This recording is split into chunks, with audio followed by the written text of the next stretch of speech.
10 बज रहे थे।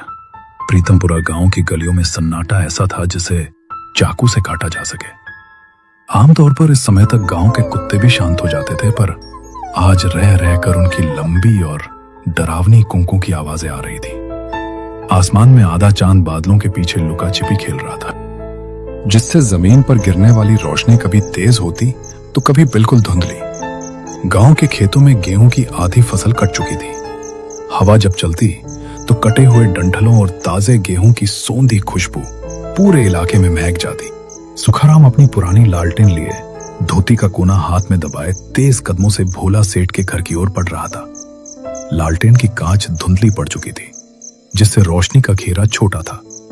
सुखाराम बड़बड़ाया, ये इतनी रात को भोला जी क्यों बुला रहे हैं? कहीं कोई अनहोनी तो नहीं हो गई? फसल के दिन है, शायद कोई लफड़ा हुआ होगा, वरना सेठ जी तो इस वक्त मखमल के गद्दे पर खर्राटे भरते हैं। चलो अब जाकर ही पता चलेगा। जब वो सेठ के अहाते में पहुंचा तो देखा कि भोला सेठ अपने ऊंचे दालान के बाहर चारपाई पर लेटे हुए थे।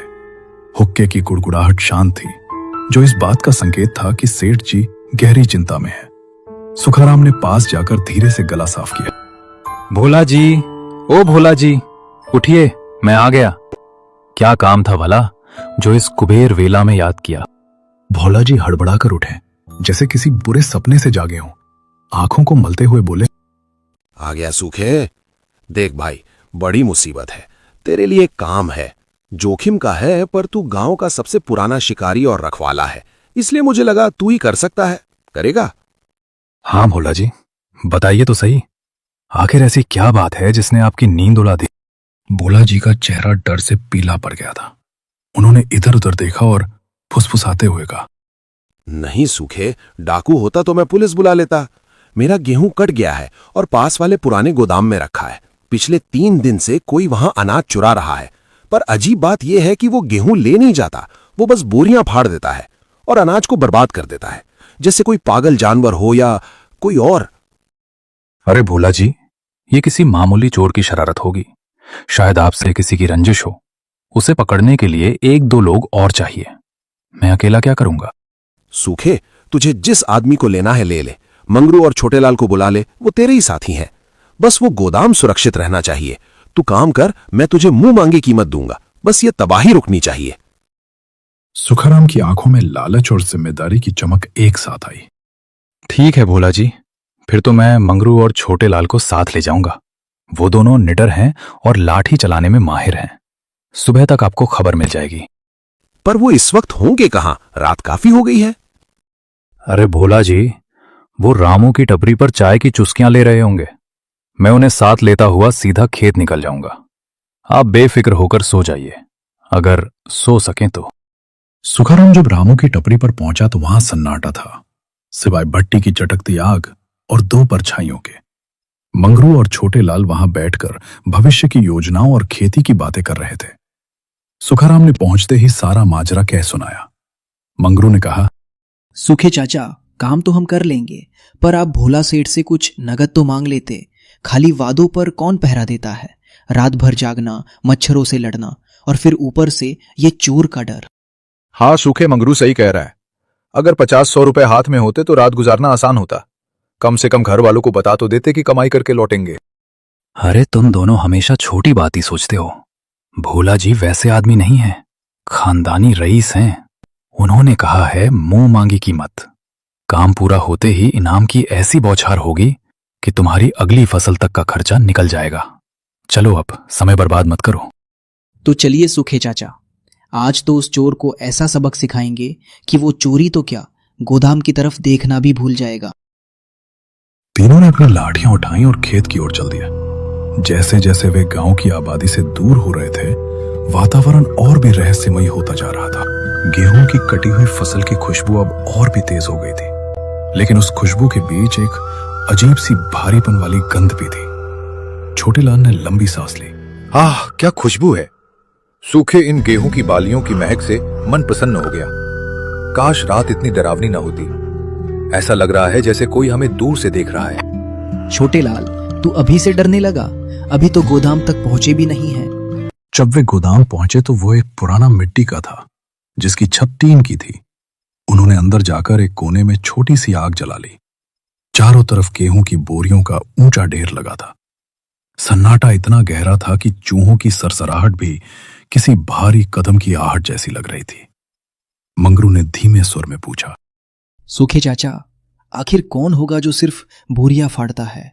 इंसान तो अनाज ले जाएगा, पर बोरियां फाड़ने का मतलब क्या है? मंगरू, तू ज्यादा दिमाग मत चला, बस अपनी लाठी तैयार रख।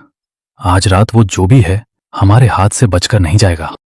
सूखे, एक बात बता, अगर सच में चोर पकड़ा गया तो तू भोला जी से कितने पैसे मांगेगा? मैं तो सोच रहा हूं कि हमें इस मौके का फायदा उठाना चाहिए। सेठ ने वादा किया है।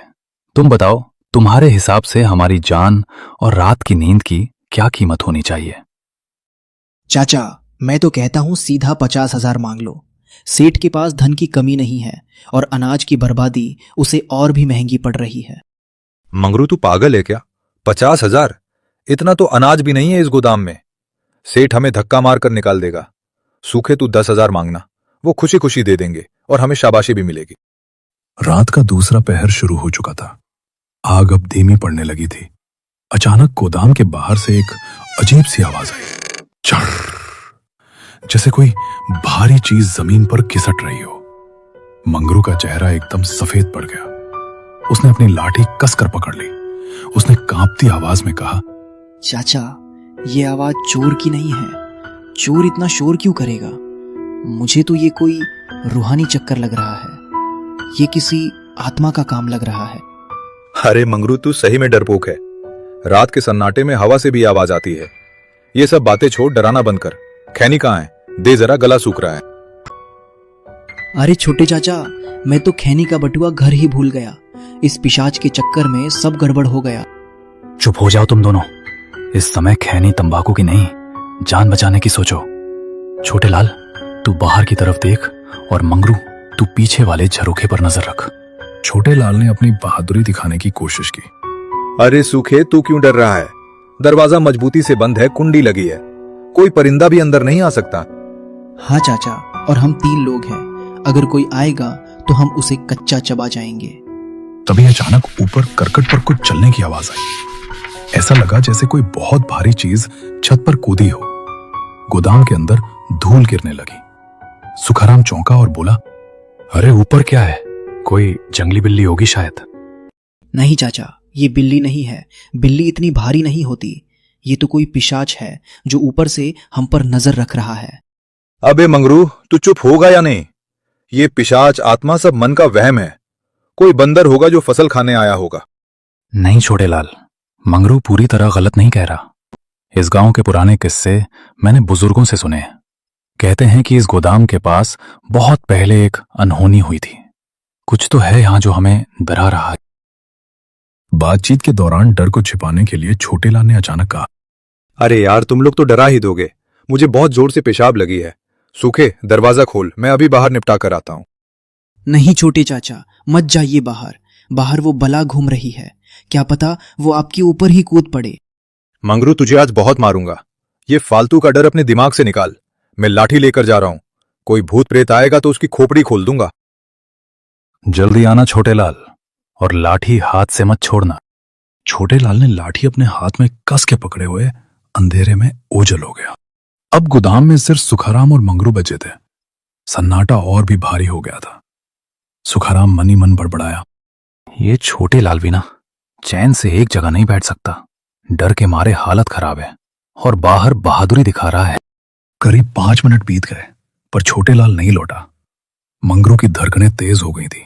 तभी दरवाजे पर हल्की दस्तक हुई। बाहर से छोटे लाल की धीमी आवाज आई, अरे सूखे, दरवाजा खोल भाई। बाहर बहुत ठंडी हवा चल रही है और हाथ पैर जम रहे हैं। सुखाराम ने उठकर दरवाजा खोल दिया। छोटे लाल अंदर आया और चुपचाप आग के पास बैठ गया। उसके कपड़े थोड़े अस्त व्यस्त थे और वो कुछ ज्यादा ही शांत लग रहा था। सुखाराम ने शक की निगाह से पूछा, छोटे लाल, तूने बाहर सही से देखा ना? कोई है तो नहीं? इतनी देर क्यों लगा दी? हाँ सूखे, मैंने सब देखा। दूर दूर तक कोई चोर पिशाच नहीं है, बस अंधेरा है। तभी सुखाराम की तेज नजर छोटे लाल के हाथों पर पड़ी। जब वो बाहर गया था तो अपनी मजबूत शीशम की लाठी लेकर गया था, पर अब उसके हाथ बिल्कुल खाली थे। वो खाली हाथ अंदर आया था। मंगरू ने भी ये देख लिया था और वो धीरे से खिसक कर सुखाराम के पास आया। उसने सुखाराम के कान में फुसफुसाते हुए कहा, चाचा ध्यान से देखिए, छोटे चाचा की लाठी कहाँ है? वो तो उसके बिना कहीं नहीं जाते। सुखाराम का माथा बुरी तरह ढंगा। उसने अपनी आवाज को सामान्य रखते हुए पूछा, छोटे लाल, तू बाहर लाठी लेकर गया था, वो कहाँ छोड़ आया? कहीं गिर तो नहीं गई? वो, हाँ, लाठी। वो असल में मैंने बाहर उसी चौकी पर रख दी है जहां मैं बैठा था। भूल गया शायद। सुखाराम को पूरा यकीन हो गया था कि ये छोटे लाल नहीं है। इसकी आंखों की पुतलियां सामान्य से ज्यादा काली थी और उसकी सांसों से एक सड़े हुए मांस जैसी गंध आ रही थी। सुखाराम ने धीरे से मंगरू का हाथ दबाया और फुसफुसाया, मंगरू, ये हमारा छोटे लाल नहीं है। ये वही पिशाच है जिसने छोटे लाल का रूप धर लिया है। तू बस मेरा इशारा समझ और हिलना मत। माहौल इतना तनावपूर्ण हो गया था कि आग की एक चिंगारी के चटकने से भी दोनों चौंक जाते। अचानक गोदाम के दरवाजे पर फिर से जोर जोर से दस्तक होने लगी। इस बार आवाज चीख जैसी थी। अरे सूखे, मंगरू, दरवाजा खोलो। बाहर कोई साया मेरा पीछा कर रहा है, मुझे बचाओ। जल्दी दरवाजा खोलो, वरना ये मुझे मार डालेगा। ये आवाज बिल्कुल असली छोटे लाल की थी, जिसमें सच्चा डर और घबराहट साफ झलक रही थी। अंदर बैठा नकली छोटे लाल, जो अब तक शांत था, अचानक पागलों की तरह हंसने लगा। उसकी हंसी किसी इंसान की नहीं, बल्कि किसी जानवर के गुर्राने जैसी थी। उसकी आंखें पूरी तरह कोयले जैसी काली हो गई और उंगलियों के नाखून धीरे धीरे लंबे और नुकीले होने लगे। उसने अपनी असली भयानक आवाज में कहा, अब मैं किसी को नहीं छोड़ूंगा। तुम लोगों ने सोचा कि तुम मुझे पकड़ लोगे? आज की रात हमेशा याद रहेगी, क्योंकि ये तुम्हारी आखिरी रात है। सूखे चाचा भागो, ये तो राक्षस है। पर सुखाराम अनुभवी था। उसने भागने के बजाय अपनी चतुराई का इस्तेमाल करने का सोचा। उसने देखा कि दरवाजे के ठीक बगल में बोरियों का एक विशाल ढेर लगा था, जो केवल एक मोटे लकड़ी के कुंदे के सहारे टिका हुआ था। अगर वो कुंदा हटा दिया जाए तो अनाज की सैकड़ों भारी बोरियां एक साथ नीचे गिरेंगी। सुखाराम ने जानबूझकर पिशाच से कहा, अरे छोटे लाल, तू तो असली है, ये तो हमें पता ही है। तू क्यों घबरा रहा है? बाहर जो चिल्ला रहा है वही तो असली बहरूपिया पिशाच है। क्यों छोटे लाल, मैं सही कह रहा हूं ना? तू ही हमारा असली दोस्त है। पिशाच ये सुनकर थोड़ा उलझन में पड़ गया। उसकी बुद्धि इंसानों जैसी तेज नहीं थी। उसने सोचा, ये दोनों तो महामूर्ख है। अगर मैं इन्हें अभी मार दूंगा तो बाहर वाला चिल्लाकर गांव वालों को बुला लेगा। पहले बाहर वाले को अंदर आने देता हूं, फिर तीनों का शिकार एक साथ करूंगा। पिशाच ने गर्दन हिलाई और बोला, हाँ, मैं ही असली हूं। बाहर वाला ढोंगी है, उसे अंदर आने दे, मैं उसे खत्म कर दूंगा। ठीक है छोटे लाल, तू दरवाजे के एकदम पास जाकर खड़ा हो जा, ताकि जैसे ही मैं दरवाजा खोलूं तो उस पिशाच को दबोच ले। हम पीछे से लाठी मारेंगे। पिशाच लालच और शिकार की भूख में अंधे होकर दरवाजे के ठीक नीचे उस भारी ढेर के बगल में खड़ा हो गया। सुखाराम ने मंगरू की आंखों में देखा और उसे इशारा किया। मंगरू समझ गया कि उसे क्या करना है। जैसे ही सुखाराम ने दरवाजा खोलने के लिए कुंडी पर हाथ रखा, मंगरू ने अपनी पूरी ताकत लगाकर वो लकड़ी का कुंदा खींच लिया जो बोरियों को थामे हुए था। गेहूं की बोरियां, जिनमें से प्रत्येक 50 किलो की थी, एक साथ उस पिशाच के ऊपर गिर पड़ी। उसे संभलने का मौका भी नहीं मिला।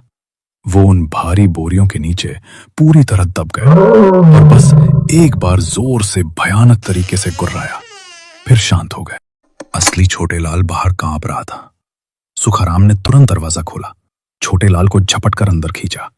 तीनों ने एक पल भी बर्बाद नहीं किया और गोदाम से बाहर निकलकर दरवाजे को बाहर से जंजीर लगाकर बंद कर दिया। अगली सुबह भोला सेठ गोदाम पहुंचे। जब दरवाजा खोला गया और सावधानी से बोरियों का ढेर हटाया गया तो वहां कोई इंसान नहीं था। वहां बोरियों के नीचे एक अजीब सा काला, झबरा और नुकीले दांतों वाला दानव जैसा जीव मरा पड़ा था। उसकी शक्ल इतनी डरावनी थी कि देखने वालों की रूह कांप जाए। बहुत खूब सूखे, तूने अपनी अकल से ना सिर्फ मेरा अनाज बचाया, बल्कि पूरे गांव को इस बला से मुक्ति दिला दी। ले, ये पकड़ वादे के मुताबिक 10,000 रुपए